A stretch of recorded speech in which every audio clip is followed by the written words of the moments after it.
The cover page of Boruto 2 Blue Vortex Chapter 26, titled Those Like-Minded, features Momoshiki for what is surprisingly the first time since Chapter 9 of Part 1, which was all the way back in 2017.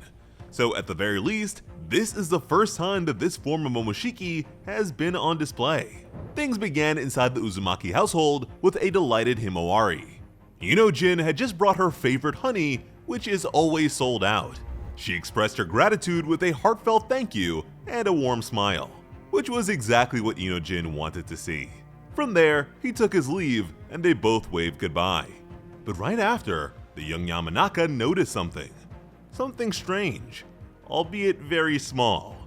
Kashin Koji's toad was staring right at him. The amphibian said his name and claimed to have some questions for him. The ninja was bewildered by the whole situation. The speaker corrected himself to say that his questions were more like confirmation. They were just a formality since he already knows the answers to said questions. Now the kid was even more confused by the talking toad. The first question was whether or not Inojin has romantic feelings towards Himawari Uzumaki. Inojin was quick to blush and began stammering. Kashin Koji accepted his reaction as an answer. Next, he asked if the boy desires to protect her. That elicited a more controlled response. Inojin confirmed it with resolve. Pleased, the clone declared that his questioning was complete. Now Inojin was the one asking questions. Reasonable ones like what was going on and who the toad even was. In response, the toad claimed that their interests were in alignment, and if Inojin wanted to know more, he would have to follow it elsewhere. Now Inojin was split between uneasiness and curiosity. And I have to say that this all feels like the start of a very weird Disney movie. There was a puff of smoke followed by Inojin's arrival. Curiosity won out, and he had been reverse summoned to an unfamiliar location. And the first thing he saw certainly caught his attention. A man was seated just outside of the summoning circle. Kashin Koji had been waiting for him. Inojin hesitated, then asked who the stranger was. Jiraiya's clone introduced himself, along with his mission of fighting to protect their planet from the divine tree threat. Inojin recognized the name Kashin Koji as a remnant of Kara. As from behind, another voice let him know that their current location doesn't have a physical exit, so leaving on his own would not be possible. Although it wasn't meant to be taken as a threat. Boruto was casually seated and assured the boy that once they're done talking, he'd be returned to the village. As the infamous traitor didn't need any introduction. It almost feels like Big Brother Boruto has turned the Uzumaki clan into a crime family here. I mentioned Boruto's Itachi vibes last chapter, and this menacing sit-down is definitely in line with that. Elsewhere, the three remaining divine trees were all together. Hidari was holding an open book. He glanced to the side. Jura was right next to him, reading a book of his own. The mortal incarnation of the Ten Tails was crying. Fascinated, Hidari wondered what was having such an effect on their leader. Mamushi looked up with mild interest himself. Jura wiped away his tears before responding. The human tree explained that the type of book he's holding is known as a novel, a fictional story that he had actually underestimated. It seemed to have touched his heart without him realizing. Hidari processed his words. He brought up the fact that something similar happened to Jura not too long ago, which Jura remembered. Matsuri's sorrowful expression came to mind. He explained that what he experienced back then was Matsuri's emotional reaction to her interactions with her target, Konohamaru, a mix of anger and sadness, along with something else, a degree of love. Hidari never took his eyes off Jura. Meanwhile, Mamushi was eyeing his pin-up magazine. Love was clearly the last thing on his mind. Jura claimed to have gained a lot from Matsuri, and that included the tears he shed. Looking at Hidari, he questioned if such a thing was icky, which is what Hidari labeled Jura's grinning expression after Kawaki complimented him. Hidari thought about it for a moment, but instead of being unsavory, he believed that this development was intriguing, which makes a lot of sense on account of how vital love is to the development of an Uchiha's Sharingan. Jura's expression didn't change. Despite his appreciation, he still wasn't satisfied. Jura wants to not only understand, but control love, and to do either, they would need to know more than they already do. That's when Mamushi chimed in. He prefaced by saying that what he was going to say wasn't as special as intel. Either way, he came to a certain realization about himself. More specifically, why Ada is his target. Curious, Jura urged him to elaborate. The unsavory monster declared that his desire to devour Ada extended beyond an instinct to consume his target. What he really wanted was control. He wanted her superior genetic information to be his. A statement that is so sus that Hidari could only pause. He's pretty much saying that he wants to force her to have his children. And with Hidari having the vague instincts of a father, this sort of depravity is something that certainly disturbs him. But presumably, this sense of disgust is so unfamiliar that he's still processing it. The decrepit gremlin doesn't care about love in the slightest. He just believes that their species, the divine trees, should thrive more. He asked for their thoughts. Hidari was still on pause mode, while Jura closed his book and mulled it over with interest. He figured that it might not be a bad way to learn more about love. Over in Konoha, the acting Hokage was making his way to a meeting with the village elders. He was alerted by an unexpected mental link. Unsettled, he recognized the voice of Kashin Koji. He quickly questioned whose mind transmission jutsu the clone was using. Kashin Koji let him know that Inojin was working with them, along with the fact that their transmission was off the books and undetectable by the sensory unit. The kid just looked over nervously. Shikamaru accepted the information at face value, but admitted that right now wasn't the best time. He already has a lot to think about and has been summoned by the elders. But that was precisely why the Kara remnant had contacted him, as in the worst case scenario, Shikamaru would end up losing his position as acting Hokage, which is precisely what Shikamaru was afraid of. That sort of development would be inconvenient all around, so Kashin Koji wanted to give him some advice. Although, how things would play out would come down to Shikamaru's actions, so he needed to be careful. This was all quite a drag for Shikamaru, who had half a mind to just quit on his own. Moments later, he entered the meeting room, although he was surprised to see additional faces. Besides the two elders, there was also Sai, Konohamaru, and a man with a fire symbol around his waist. The man began greeting Shikamaru as the 8th Hokage, then pointedly corrected himself by referring to him as the interim Hokage. Shikamaru recognized him to be Lord Kobu, the Fire Daimyo's personal chamberlain.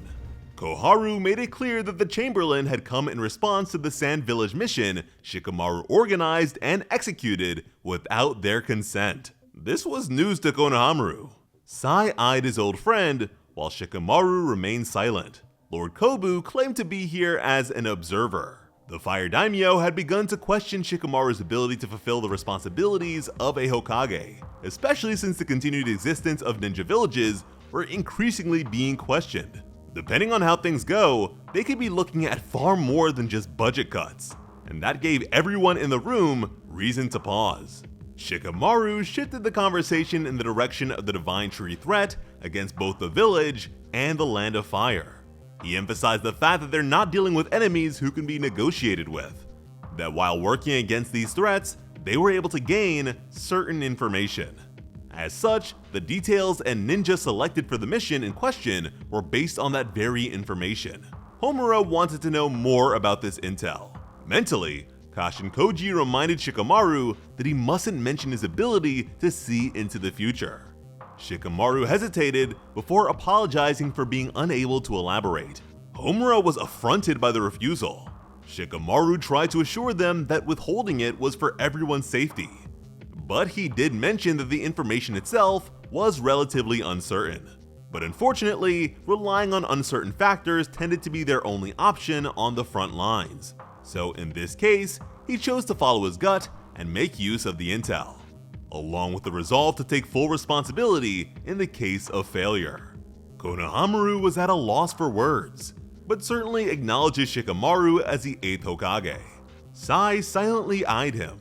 At this point, he is the only member of his family who hasn't been implicated in these treasonous crimes. But disregarding the contents of the information, the elders were far more concerned by its source. They could only hope that this intel didn't come from the traitor Boruto. Shikamaru didn't respond. Koharu added that for some reason, Boruto appeared to be quite familiar with the biology of the divine trees. There are even suspicions that he may secretly be working with them, that he plans to trick the village with false information and destroy it from within, doing so as an act of revenge against them for driving him out. That much caused Konohamaru to speak. Shikamaru tried to stop him, but Kashin Koji advised against it. He believed that it was better for their irritation to be directed towards Konohamaru instead. Shikamaru didn't like it, but kept silent. Konohamaru let them know that Boruto saved his life during the mission. He admitted that while it was only his personal impression, he doesn't get the sense that Boruto harbors any ill will against the village. Homura was displeased by Konohamaru's stance. The Jonin nervously expressed his belief that they should at least hear Boruto out. Koharu lashed out by calling him a fool. She reminded him that as the criminal who killed the Hokage, Boruto deserves nothing short of death. She was disgusted by the concept of hearing such a villain out. Under no circumstances would they be open to debate on the matter. Konohamaru wasn't satisfied by that, but Shikamaru told him to stand down. Lord Kobu agreed that while the mission may seem to have been a success, that may not be the full picture. He dreaded the possibility of a mole being within the village's inner circle, one who was communicating with the enemy. Such a thing would be a threat to the Land of Fire's national security and the prestige of the Hidden Leaf. Again, Shikamaru remained silent. Lord Kobu ordered Sai to escort Konohamaru. He would be questioning the young Sarutobi himself. Sai took a moment before agreeing. Lord Kobu intended to do the same with everyone who's had direct contact with Boruto. There would be no exceptions. The Chamberlain is sure that for Boruto to have escaped in the midst of his interrogation, someone must have helped him from the inside. Shifting his gaze, he swore to expose them. Konohamaru was unsettled by the implication while Sai contemplated, and Shikamaru didn't meet the man's eyes. The focus shifted back to Inojin and Kashin Koji. The young Yamanaka nervously turned to the others in the room. He pointed out that they were secretly communicating outside of the sensory unit's detection. They weren't following procedure at all, they were doing so in the middle of a meeting with the most important figures in the village, that the personal use of mind transmission is strictly forbidden. Inojin couldn't even count how many laws they'd broken in only a few minutes. He wondered if this is how they always handle things. Boruto was totally unfazed. Kashin Koji chalked it up to necessity since they're being hunted. He also made sure to remind the kid that now he is deeply involved in their illegal activities, which made Inojin seem to question the decisions that brought him here in the first place. To that, Boruto chimed in that their enemy is relentless, so they have no choice but to operate in a similar fashion. They don't have the luxury of abiding by the rules. They need to be crafty and get things done. Inojin considered his words and couldn't argue against them. Having faced Jura too and nearly died in the process, Inojin knew as well as them that to protect everyone, especially Himawari from a monster like that, he would need both power and resolve. Kashin Koji mulled over the latter. He turned to Boruto and asked if what he set out to do had been resolved. Boruto looked at him flatly. Kashin Koji already knew that Boruto offered Momoshiki some sort of deal. Boruto told him not to worry about it. Either way, he would hold up his end. His partner was displeased by the lack of a proper answer, but even more so by Boruto's current attitude. Naruto's son remained stoic. Then he leaned forward and expressed that the feeling was mutual. He doesn't like how the man is always withholding the inconvenient aspects of his predictions. Boruto pointedly asked him how many of his friends were supposed to die during the Sand mission. Inojin didn't like being in the middle of their argument and asked them to cut it out. Kashin Koji claimed to have only veered things towards the path that was most likely to awaken Sarada's Mangekyo Sharingan, and this was for the sake of avoiding a future where the deaths of even more would be inevitable. And if Boruto had any more childish complaints to share, he would rather hear them now instead of later. Resigned, Boruto sat back and refused to waste any more time. And it looks like Inojin was struggling to figure out the infamous traitor. Why would an enemy of the Leaf care so much about the lives of Leaf Ninja. Regardless, Kashin Koji agreed to move on. He reached out to Shikamaru again and requested an update. Shikamaru let him know that Konohamaru was on his way to the interrogation room, and he expected his turn to come up soon. But for the time being, he was still free. Kashin Koji told him to reach out if anything changes. He claimed that their upcoming battle would turn out better if Shikamaru was still Hokage. The acting Hokage accepted this, but lamented the difficulty of the task. According to Kashin Koji, in a week's time, Mamushi would show up in the village, and his target would be Ada. The sage would be telling him the monster's abilities and how to deal with them in advance. Shikamaru listened intently. Inojin was hanging on every word, and Boruto impassively faced forward. We would then move elsewhere in the village. Ada had Sarada and Sumire with her and wanted to know when they would let Boruto know how they feel about him. Sarada was taken aback. The question of when was strange since they never claimed to be doing so in the first place. Now Ada was confused, especially since Sarada already told Sumire that she likes him. To Sarada, this was all so sudden. Daemon was listening intently.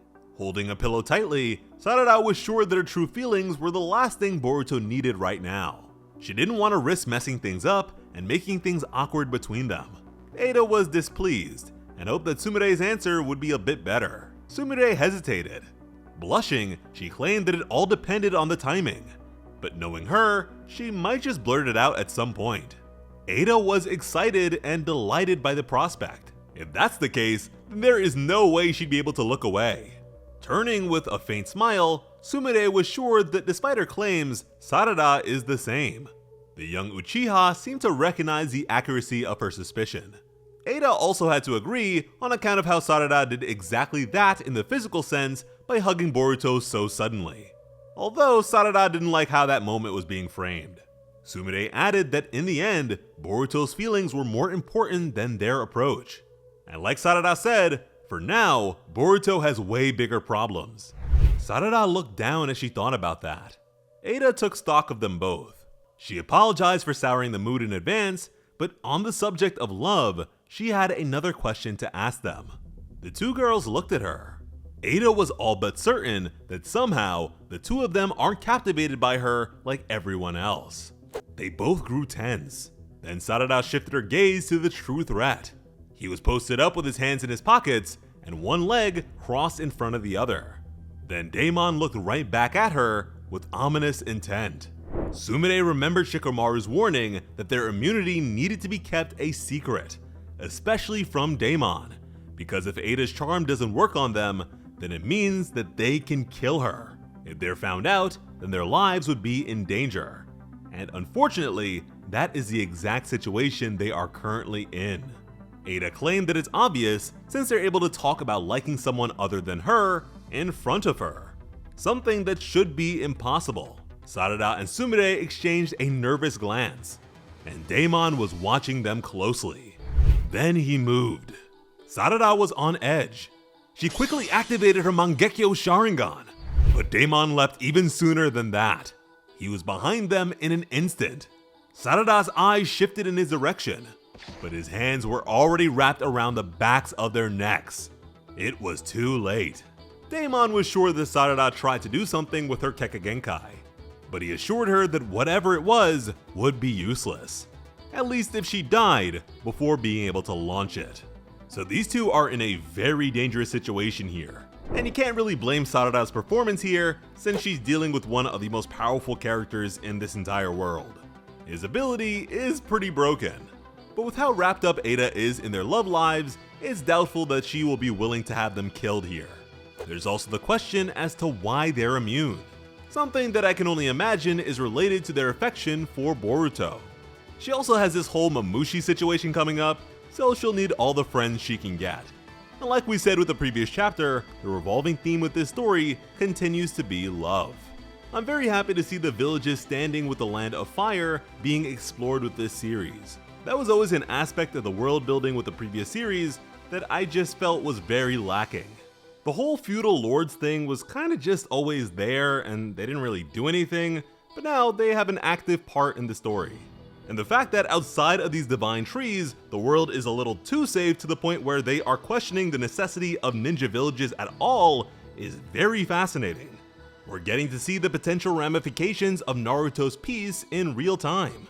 But overall, this was mostly just a setup chapter, so this is as good a time as any for you to leave your predictions for what is to come next. As always, I'm Sliceable Otaku. Thank you all so much for watching and have an awesome day. I love you.